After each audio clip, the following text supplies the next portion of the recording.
Welcome to episode number 238 of the Canadian Prepper Podcast. We are recording May the 5th, 2024. My name is Eric, host of the show, based in Southern Ontario, hunter, target shooter, ham radio operator, and of course, computer geek. As a first responder, witnessed an over-reliance on emergency services during major events and started a small preparedness company to help people get prepared for at least 72 hours, if not longer. I'm sorry, I just got to do it. You can no longer call yourself a computer geek if you can't turn the machine on. Hey, I could turn the machine on. The monitors wouldn't work. They are working now. I fixed them. Computer geek. Yeah, okay. You had a whole week to get on with fucking IT support and have someone figure it out for you and remote access in. So we'll see. But hey, at least he shows up and the intern doesn't. So I'll give him credit for that. So. You know what? The remote support guys swore they were from Microsoft. They only asked for my SIN number. I gave it to them. Yeah. They fixed it. The weird thing is I'm running Linux. But And I'm Jeff. I'm based in Central Ontario. I'm a target shooter, ham radio operator, general overall handyman, weather nerd, and not a computer geek. My name's Pierre. I'm a tactical beard owner. I do t-shirts and stuff. Government critique. The reason we hit the explicit button. Definitely hate technology after my few things I learned this weekend, and may or may not be wearing pants. Do I have an episode for you? So funny, you'd like. It's terrifying, just terrifying. We'll go over that soon. And if you want to help support the show, buy some swag. We have the Canadian Prepper Podcast t-shirt and the Tactical Velcro patch on our website at prepperpodcast.ca. All proceeds help cover our podcast costs. And if you're enjoying the show, please take a few minutes and submit a review wherever you found us. If you want your feedback, even if it's bad, we also invite you to reach out and tell us about something you have learned this week. You can email us at feedback@prepperpodcast.ca. All right, so we got some spring tidying content for you in this episode.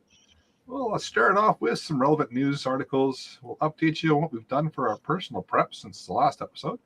Then we're going to get into the main topic.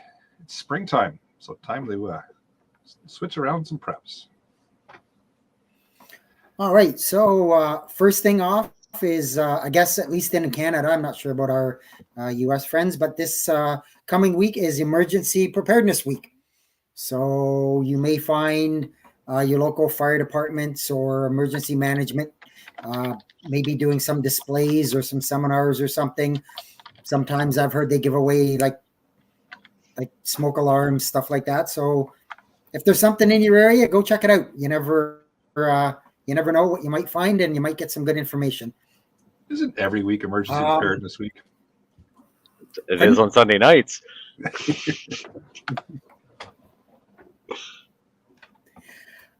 So basing on the on my weather thing, so I put a YouTube link in there. So I believe it was Thursday night, late afternoon. I was actually watching some pretty severe weather going on in Texas and the States, and I was paying attention to a few storm chasers who had live feeds going on, and I was watching one of them. His name's Freddie McKinney, younger kid.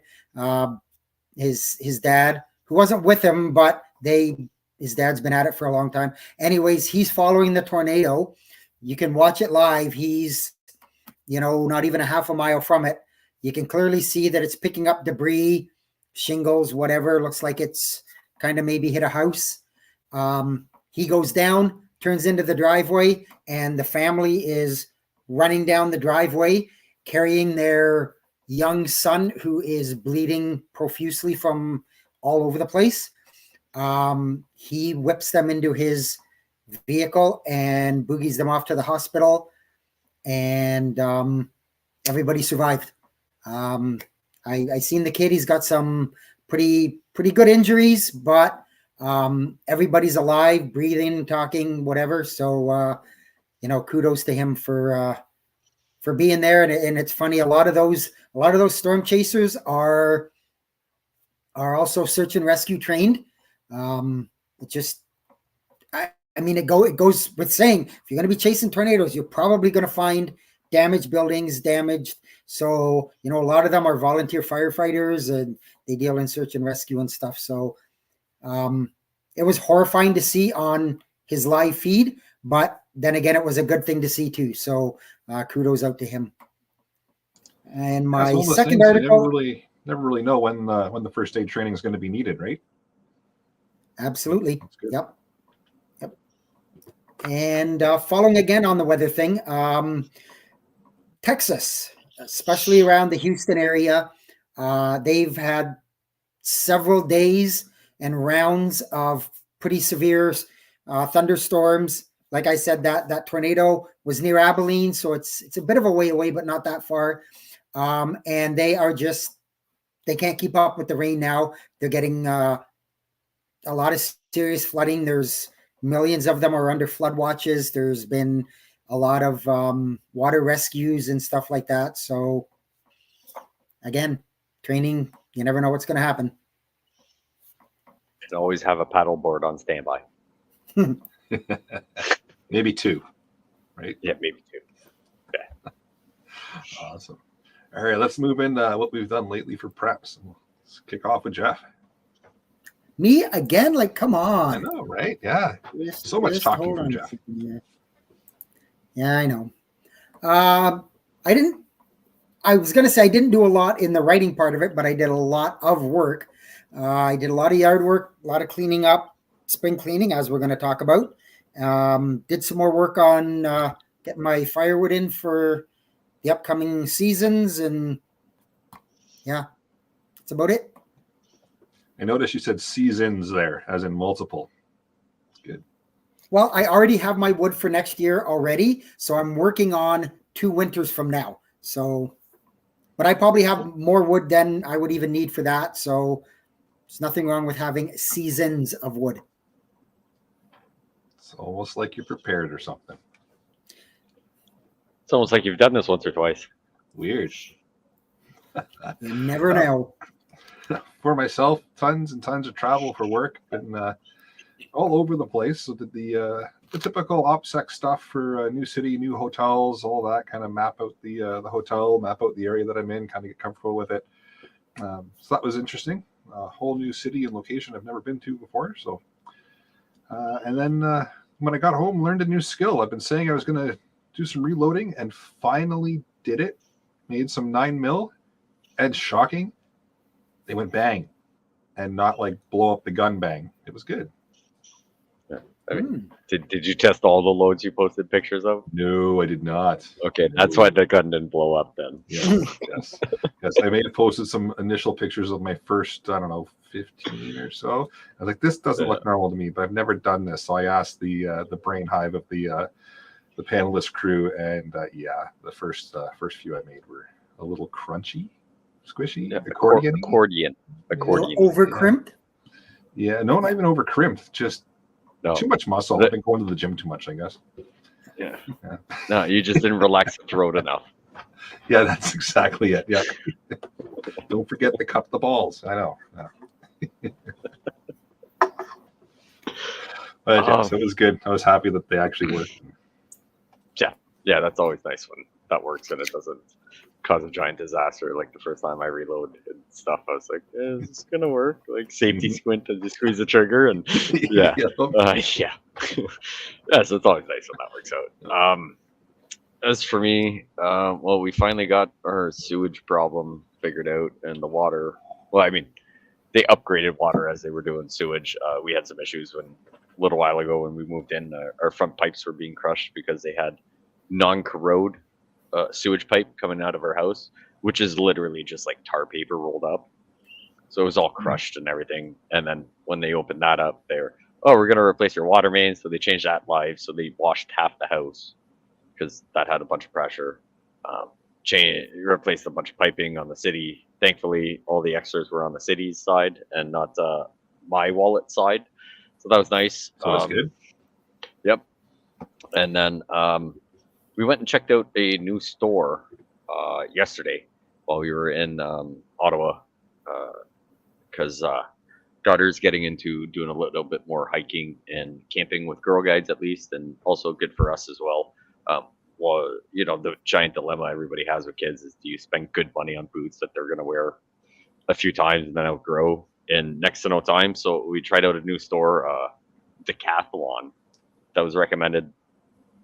Decent pair of hiking boots for like $40 for a kid. I was like, can't go wrong. You spend that on an okay pair of winter boots and everything. Excuse me. But this store creeped me the fuck out. Like, there was no cash when you got there. They had a screen and you just threw your stuff in the box one by one, and it like auto loaded exactly what you put in there without like scanning anything. And then it was creepy. I don't like technology. And then the Google thing that we were talking, like, so many things. I want to go back to smoke signals or sending fucking pigeons to people. Like, it's creeping me out. Be careful, So those pigeons know where you live too. Yeah. I just have to go back, Pierre, to the whole sewer line thing. You Yeah. know, it would have been fixed long ago if you stayed away from Taco Bell, right? I don't do the Taco Bell, but Anymore. yes, definitely yeah. not. No. So we got brand new piping coming from the city main. So we pretty much got 2 new services into the house for pennies on the dollar compared to what it would be for anything else. So new water coming in and new sewage going out. So we're good and ready to rock. So now Taco Bell for everybody. It's back on the menu. Yeah. We've got Jeremy V in the live chat jumping into. Mentions that after 3 years of working on it, whenever I have time, finally installed my whole home ATS. After also finally getting my Generac service tech, and then he puts in quotes, license. So awesome. Nice work, Jeremy. Nice. There you go. Well done. All right. Very good. Well, with that, do we move into the main topic? So figured we'd touch on spring preps. It's about that time of year. Now we're a little bit later into it than we've done in the past, I believe. But finally, the nice weather's here. The snow is gone. Not that it even really showed up this winter, but No, it did not. It's the nice weather's here. It was like plus 20 yesterday. Gorgeous, nice and sunny out. So figured we'd start touching on spring preps, what we need to kind of focus on, and just a quick reminder for everybody, because we like to do that around the time that the weather changes and the seasons flip over, just to give you a good reminder of what you should be doing. So with the spring, we've already touched on garden planting and planning and all that kind of stuff, but if you've missed the last couple of episodes, I see Melissa in the live chat here. She can chime in on a few things, I'm sure. But getting those gardens ready to go is probably top of mind for everybody right now. Getting the soil all ready to go, figuring out what you want to grow, starting some of those things inside right now. All things, if you haven't started, it's time to start. Yeah. And then we spin that into home maintenance. So you're looking at the gardens outside, and all of a sudden you realize, like Jeff was saying in his preps there for the last week, the yard's a mess. There's all kinds of things to clean up. There's, all of a sudden the grass is growing again. Things that come down throughout the winter. Time to kind of clean up outside, because it hasn't been nice to do that in the winter, but now the weather's nice. And especially checking things out in the spring, right? So now you can walk around the house. So looking at, things like your windows, your roof. Is it, did it last the winter? Did it make it through the freezing and the thawing and all that kind of fun stuff we had throughout the winter? Your gutters, check those again. Usually they're not too bad. If you check them in the fall, they shouldn't be too bad now. But it's always good to double check them, make sure they're not all clogged up, because the rain is coming, because that's the thing with the spring and the summer. But like I said, shingles as well, kind of a big thing to check, because they take a pounding in the winter time.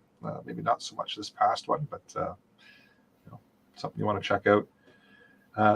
Your HVAC, like you say, systems. when you're out there doing your spring cleaning and you're finding shingles on the ground, good indication you might want to get up there and have a look and see what's going on. That's a clue. Sure. If the shingles are on the ground and not on the roof, Yeah. Time to check. Or if you have a tin roof and you're finding all these screws in your backyard, it might be good to get up there and make sure they're not your screws. This is true. Yep. Yes. That's a good point. Yep. Yeah. Checking HVAC systems as well, because the furnace is probably winding down now, but you're probably going to want to crank up the AC here in the next month or two. So making sure that that's all operational and good to go, because it's not always apocalypse talk. It's nice to be comfortable in the summer. There might not be zombies this summer, but at least you'll be nice and cool if your AC's running. Yeah. And then just checking sweaty. And like they always say, servicing it and keeping it running is going to be a lot cheaper than having to replace it. It's true. Especially if the zombies do come. Exactly. Yeah, nobody wants nobody to come and replace it then. The zombies ain't going to help you. No, you don't want sweaty balls and clapping zombies at the same time. Doesn't make for a fun time. No, I don't know if I've ever experienced it, because never come across zombies, but I'd imagine it's not a good time. I've played them on Call of Duty with no AC. It's not fun. I'm figuring it's probably the same. Right. Yes, you're probably right. Call of Duty is very realistic. So yeah. That's why I don't have to do basic training. Gotcha.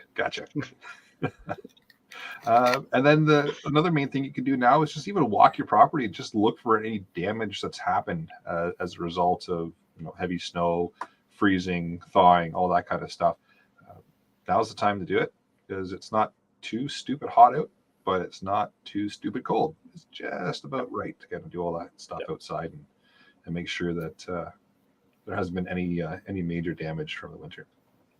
Especially if you're in an area that you have trees around, just take a look at the trees. Are they leaning more than they were before? Does something look a bit out of place?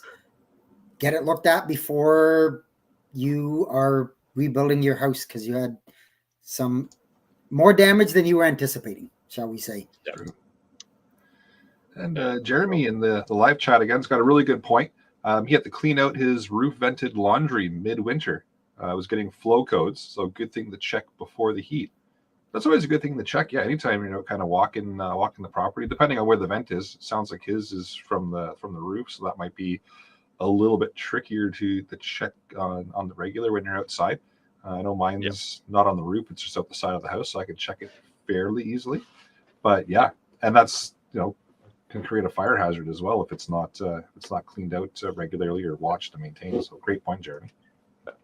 Yeah, and even get your CO detectors to go off depending on what you're burning for your heat. Yep. There it is. Somewhere Alan's ears are burning. I was going to say Alan would be proud. Yep. That's only somewhere 18 minutes in. Look at that. Yeah, somewhere if you got a random nipple hard, it's because of us. So another thing to add to walking around the property and figuring out whatever, other than today, at least where I live, it rained pretty hard all day. But when most of your property is dried up, sun's out, go walking around and see if you've still got any wet spots. It's probably a good indicator that you might need to change the grade or do something, especially if it's close to the house. You want to try and get water away from the house, but if your grade is off, or they just realize that over here is always wet, excessively longer than the rest of your property, might want to get that sorted out, whether it's just excavate and replace with better soil, or just add some soil to try and get water dissipation, or you realize your sub pump is literally just dumping at right beside your house because there's a pipe broken or something. But taking a walk around and just figuring out if there's any extra moist places compared to the rest of your property. Now, I mean, not today, depending where you lived in Canada, because we gotta everything's wet outside right now, but it's supposed to be nice in the next day or two. So that's going to be one thing, is walk around and just be like, is it extra wet here compared to over there? And all that can help you hopefully mitigate some problems for flooding or even drafts. If everything gets crazy cold and is close to the foundation, at least for next winter, may help with your heating bill. That's a great point. I definitely have to do that this summer, because we've got a couple spots in the backyard that aren't exactly level. So to get those sorted. And exactly like you said, they stay kind of pooled and wet longer than everywhere else. Easy to identify, which is nice. But exactly that. But put some soil even down go and around with the shovel, right? Oh, Like, yeah, it good doesn't point. look wet, but like, it goes is, down really smooth here, and everywhere else is harder. If you're on a septic, is it something with your septic? Is it your water mains? There's a whole bunch of stuff that could add to it that could save yourself a hassle of no water or no sewage for a few days, like we had to That's a deal good with. point, But the septic. if you're on septic, just are your runs getting crushed and not dissipating the water properly? Getting that done, be way better. Yeah, Jeremy in the live chat again. You should just join the panel, Jeremy, because lots of good points tonight. He says that he noticed septic discharge is plugged. A friend of his noticed that after digging. It was a tree root that broke the outlet of the tank. But it's always good to check that stuff well in advance, because that could have turned into a huge disaster if you didn't catch it in time. So could have been really, really shitty. But a bunch. So that's another thing, and we talk about this quite often on the podcast, fire safety and even wildfire preparedness, right? It's not something that's going to affect everybody that listens, but some people, that's a thing, especially the wildfires, because now it is wildfire season, right? So in certain places for sure.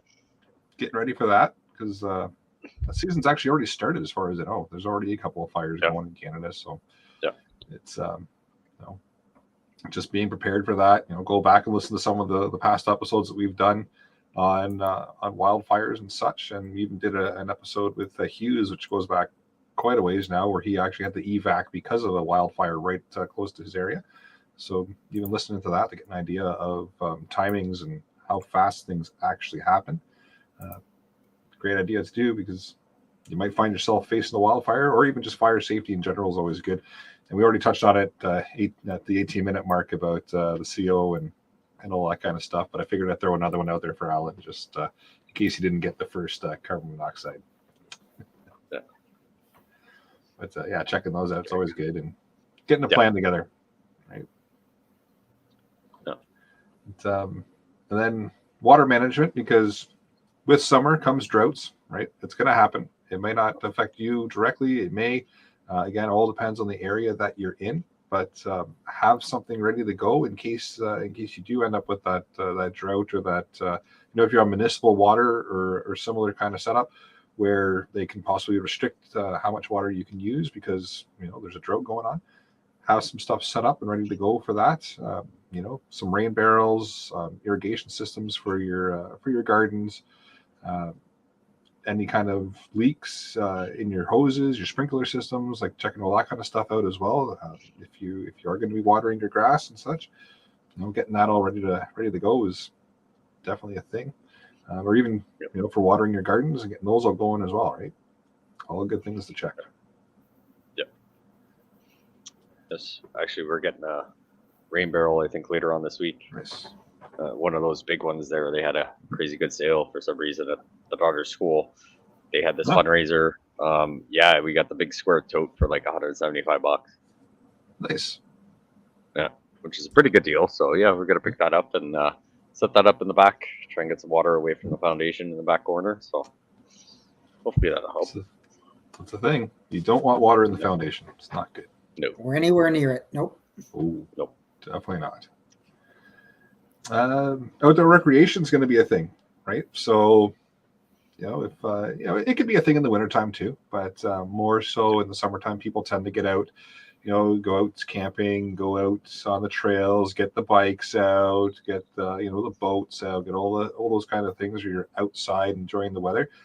So being ready for, like Jeff mentioned in the news article there, any kind of first aid type of scenario, because with outdoor recreation comes injury. So outdoor boo-boos. Outdoor boo-boos. Yeah. So getting ready to deal with those, getting ready to enjoy the outdoor weather, but just being, dare I say, prepared. Weird for this show. Ooh. Woohoo. Yes. But just being ready for that kind of stuff. Hiking, camping, boating, being on top of the weather for those things, right? So Jeff does a good weather blurb every Sunday. You should probably listen to it and just know what's kind of coming up, what may be weather-wise, either make your outdoor activity good or could ruin it, right? So being just on top of that ahead of time is always a good thing. So and in case you don't know or already know or have a hard time finding, one of the best things to do if you're gonna get into it, especially when the weather's starting around this time of year, ticks are out and about, coming out of hibernation. I refrain wearing shorts every time I go in the woods, doesn't matter the weather. I tend to tuck my pants, not necessarily into my boots, but kind of make a seal at the bottom. And if you're gonna go through an area that might be known for ticks and everything, get a good duct tape or packing tape or whatever. You put sticky side out, wrap them around your boots and everything. So even if you step on something tries to climb up your leg, they get stuck on the tape. You'd be surprised how many bugs and things you can find on that tape going for a 2-kilometer walk through the woods. That will make you rethink a lot of what you do outside in shorts and everything, in my opinion. But yeah, it's a trick someone had mentioned, and it's been a time saver. Yeah, get your whether you put your pants in your boots or whatever, and then right around the top of your boots, put the sticky tape out. Kind of cover your pants. You're wearing pants; they got to climb up your pants. You can probably mitigate a lot by having a good tape on the sticky side out, and yeah, it'll catch all the critters that you don't want crawling on you or getting bit or potential disease or whatever. But yeah, it's a good trick. It's a good trick, and it's good to know you wear pants outside. Good. Well, those kind of outsides, yes. Yeah. No pants for podcasts, but pants outside. It's good. You come over for a barbecue, it may be a different scenario, but going hiking in the woods, I'm wearing pants. If I ever come over, you better be wearing pants. I make no promises. Jeez. Another good thing with the seasons changing, we get into this. Well, pretty much every season we mention this. It's always on the list, but just an emergency kit check. Check your go bag, your bug out bag, your get home bag, whatever you want to call it. Check it. Rotate the gear that's in it. If you got a bunch of stuff in there right now that's kind of set towards more winter, you got to change of clothes in there that's all geared towards winter type of weather, it's time to swap that out. Check your food that you're carrying in there. Check anything else that you may be carrying. Maybe use it and replace it. Yes. Because why not? Yep. Because you should be carrying stuff that you like anyways, right? So time to cycle that out. And check your first aid kits. Check really any kind of kit that you carry with you, whether it's your EDC, it's your, like I said, your go bag, your bug out bag, your get home bag, whatever you want to call it. First aid kits that you carry either in the vehicle or that you've got at home.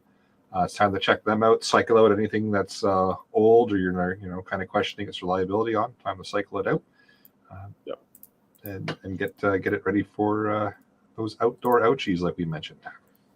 Yeah. And I would say start incorporating adding water into your vehicle. Yeah. That's one thing I normally take out of the vehicles in the winter because you don't want to get in there and the bottle crack, and then as you're driving somewhere and you got a big pool in the back and your carpet's all frozen and everything. But we're pretty much at the temperatures where you don't really have to worry too much about freezing. So you can add in a case of water every Sunday before you watch the podcast. Go dump the water out, replenish it. So it's going to be good and it's not going to make you sick if it's been sitting in there for 6 months before you use it. But just put it into your weekly thing of making sure to take that out and give it to the dogs, or you drink that on Sundays and fill it up before going to work on Mondays. Good point. Yeah. And then touching on the whole first aid, medical kits or whatever kind of kits you want to talk about. It's allergy season, so for those of you that suffer from seasonal allergies, it's time to it's no news to you, and make sure that you carry it. So, yes. Always something good to remember, because it always sucks when you're out there and you realize, I didn't bring anything with me. I should have put that in my kit when I was going over it, and I forgot. So yeah. It's time to. a lot of people carry them anyways, but especially people who are allergic to bees and bee stings and stuff like that. Winter is not that much of a concern. In the spring, they are very active. So Yes.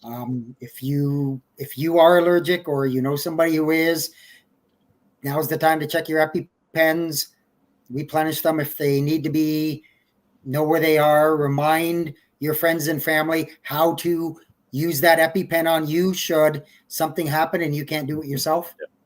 It's orange to the sky, blue to the thigh, right? Misinformation.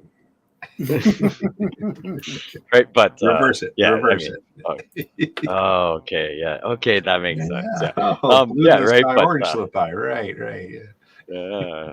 But yeah, you'd be surprised how many people take that for granted. That it's so simple on how to work, and how many people don't understand how that works. So, if you've got some friends or made new friends, which I would not recommend, people are horrible. But making sure that if you're going to hang out with people, and you're ever just curious about it, like, hey, if something happens, do you know how to use this? Takes 30 seconds to show someone how to use an EpiPen. Yep. So yeah, you never know in case there's ever a time where it's gotten too bad that you can't do it for yourself. Being around people that are hopefully competent and know how to help you out could make a life and death scenario for you.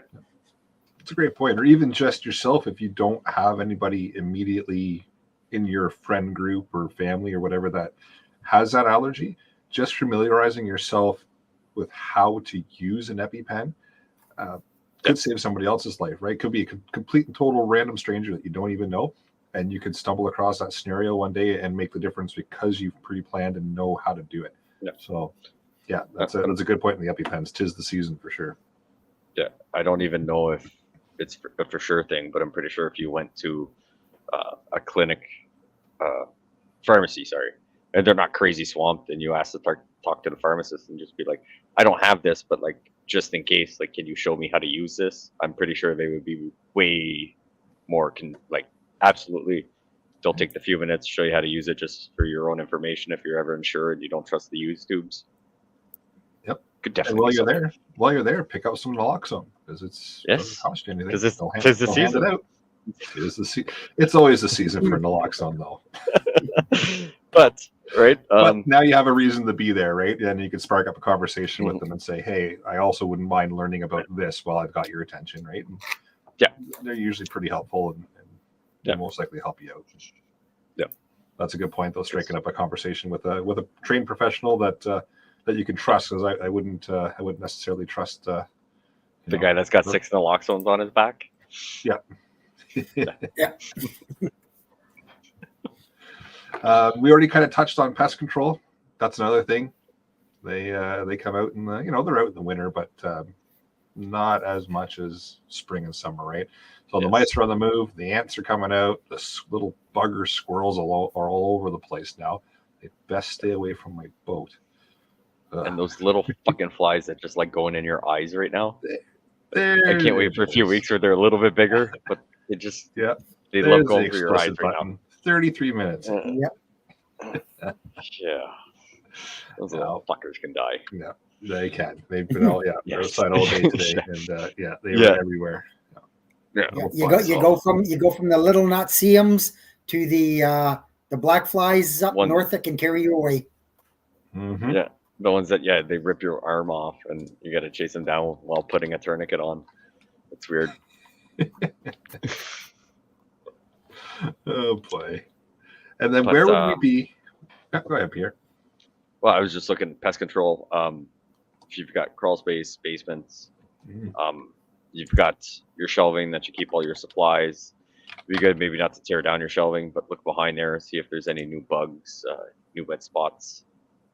We've got a crawl space. I was just in there digging everything out, so everything looked good there, but something to stay on top of. Maybe make yourself a monthly check of getting into those weird dark corners in the house of just your storage area, whether it be your sheds, your basement, your crawl space, so that you can hopefully mitigate a pest problem. Doing it yourself, going to get some raid, compared to having to get your house fumigated. Mhm. 6 months from now might be way better off. That's a good point. Very good point. And then where would we be without touching on vehicle maintenance? So we touch on Yes. that, as dedicated episodes, and then we always touch on it on all the Yep. season changing kind of episodes. Huge thing, right? Especially if the You vehicle's change kind of your you main change mode of transportation. summer lube on your truck gun. That's what you got to worry about. Yeah. Right. Yes. It's very important.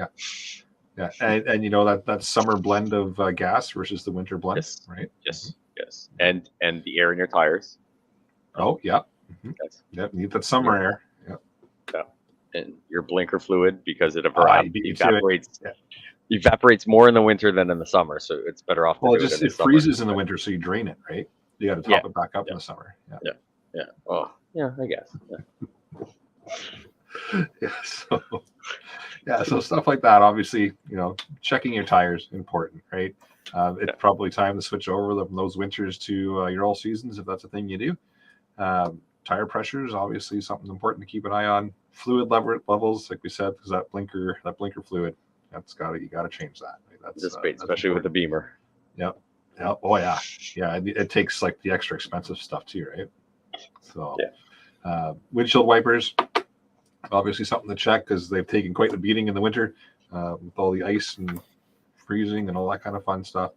And then just going over your emergency roadside kit, right? Did you use some stuff over the winter? Did you not? Is some of it maybe no longer viable? You got to switch it out. Checking that out, just making sure that it's good to go. And your spare tire, make sure that it's still in good order, right? That it's got air in it and it's actually going to do the thing that you need it to do if you end up with a flat. Yep. And on that, I'll continue a little bit. It's not just your vehicle. You're gonna start needing that small motor equipment now. Your lawnmowers, your weed eaters, your things that pull them out. Make sure that when maybe over the course of the winter you haven't had a mouse nest get in there. We talk about pest control and have chewed wires or done something stupid. Test them, get them all. Make sure the batteries are charged up, all that stuff. And then on the flip side, your winter stuff. So your snow blowers and that, get them prepared to go to bed for the next 6, 8, 10 months, however long till we get the next snow. And so, kind of like your snowmobile, Jeff. Yeah. No, I had to. Also, I couldn't leave that sit. Yeah, I know. I mean, he did, but well done. Thank you. But also, if your snowblower was kind of on its way out, best time to buy snowblowers is not the beginning of the season; it's at the end of the season. Most of them don't want to ship them back to warehouses, put them on storage or whatever. So you'll probably get a very good deal in the spring for a snowblower, and in the fall for a lawnmower, weed eater.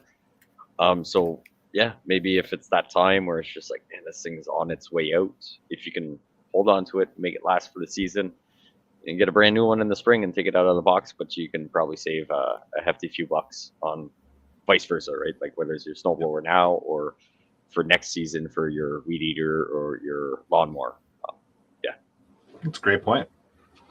No.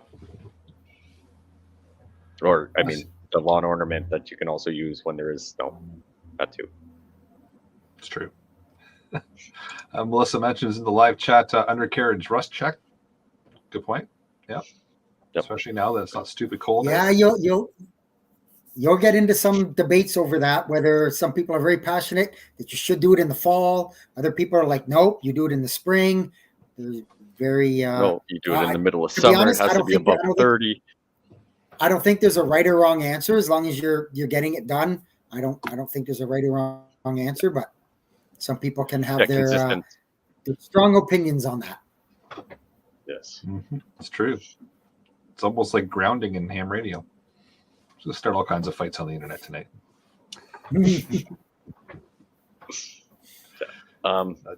So vehicle, Mel mentioned brake maintenance and checks and all that. Like if you're doing your own tires, maybe if you don't have shoes in the back, but you've got calipers all around, just kind of taking a glance, making sure the outside and inside pad kind of look the same.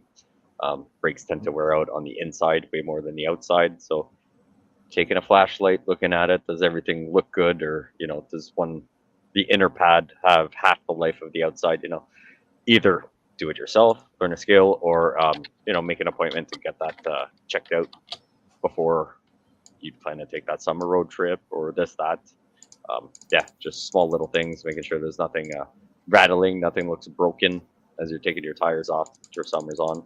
Or take it to the dealer or wherever you get it done and say, hey, do you mind taking a look at everything and, go with it whichever way.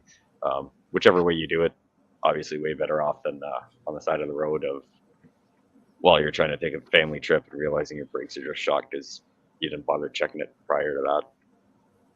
And realizing that all the snacks you packed are no longer there because you ate them all. Yes, that happens from time to time. Yeah. But there's a couple of, fairly standard things to help you kind of get your mindset into the new season because, spring is here, summer's upon us shortly. We always like to take an episode and just kind of, get listeners' mindsets into that so you can start, moving into the new season, getting everything ready. And then before you know it, we'll be doing another episode on winter preps. Ugh. Yep. Yeah. Any other comments from panelists? Anything we missed or we should add? No, I think we covered everything. I just, kind of reinforce. It's been mentioned a couple of times, but clean out your gutters and your downspouts and make sure that the water is draining away from your house and don't let it pool around. I was just actually talking to somebody I bumped into today. I was at Home Depot and he was there getting some patch because his basement had started to leak a little bit. And I just casually made the comment that, you better make sure the way the water's getting there. And he kind of went, oh yeah, never thought of that. So. Good point. Yeah.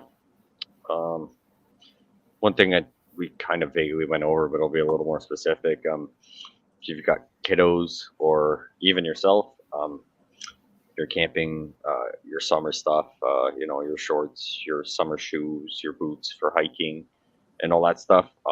Take it out, make sure everything still fits. Especially we all know kids, they can go through 3 pairs of boots in one summer. Just do growth spurts. Yeah, right. Like I'm sure we've all bought clothes for kids and like they haven't even worn it because they've outgrown that size already. So yeah, just making sure that if you plan on doing those outdoor activities and everything, that you've got the clothes, the boots, and everything that you feel you should have for these events, that they fit. And if not, you can start looking for it because all that stuff's coming out. Chit chat with people, and I'm sure you can find somewhere to find a decent deal for the growing people and not break the bank. Oh, very nice. Awesome. Well, like I said, we want to do a quick just reminder for everybody to get them in kind of the mindset for switching over to the spring and the summer. And hopefully this has maybe sparked a couple ideas in your mind if you haven't done a couple of things or if you haven't realized that, hey, we're in spring now. Now is the time to start getting into these things and getting ready because the nice weather is upon us. So it's time to get outside and do all the fun stuff. With that, maybe we'll move into the podcast challenge. So for this episode's challenge, we've got get ready for summer, get outside, enjoy the sunshine. Because like I said, before you know it, winter is going to be back. Yep. Upcoming events. So we've got the annual Preppers Meet coming up July 11th to the 14th. Just a heads up, the venue has changed. So now it is in Alliston, Ontario.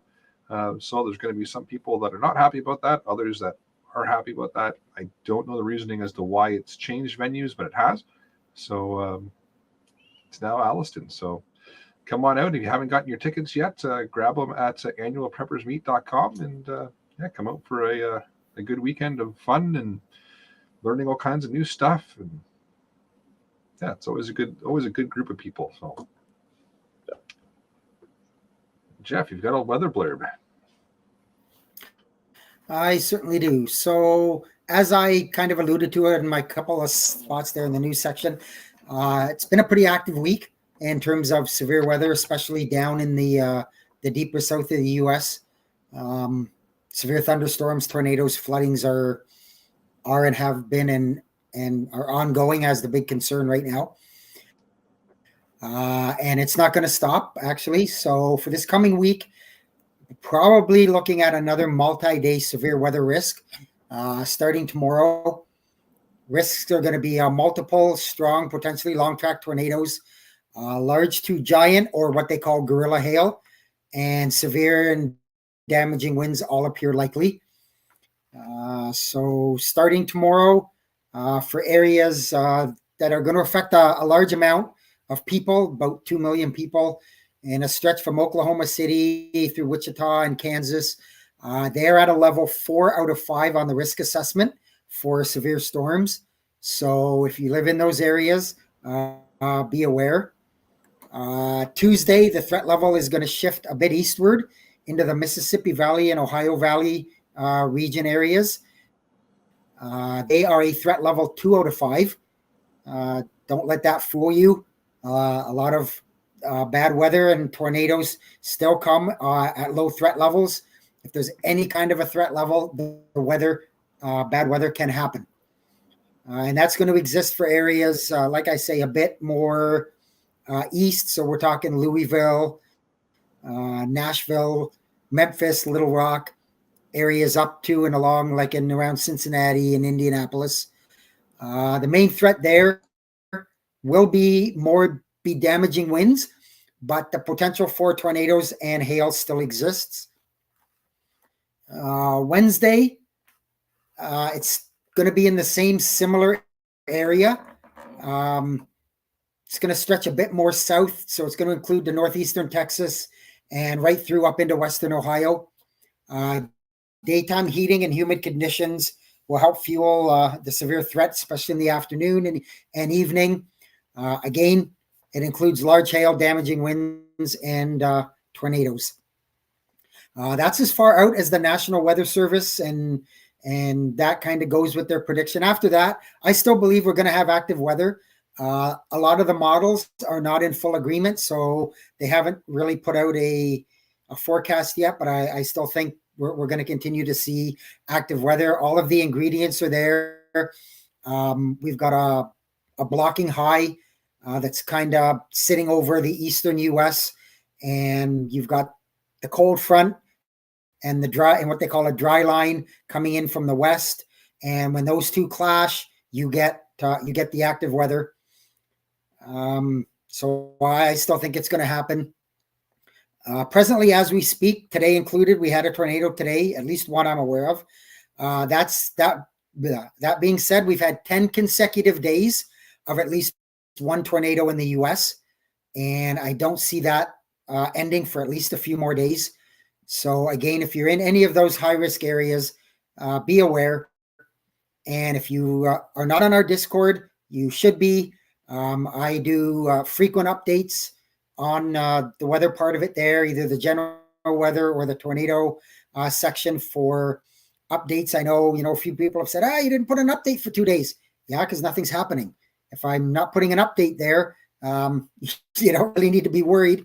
Not saying you shouldn't be worried or you shouldn't keep an eye out, but it's not bad enough that it's on my radar, and I keep track of it pretty good. So, or at least I do the best I can. So, yeah, that's it for now.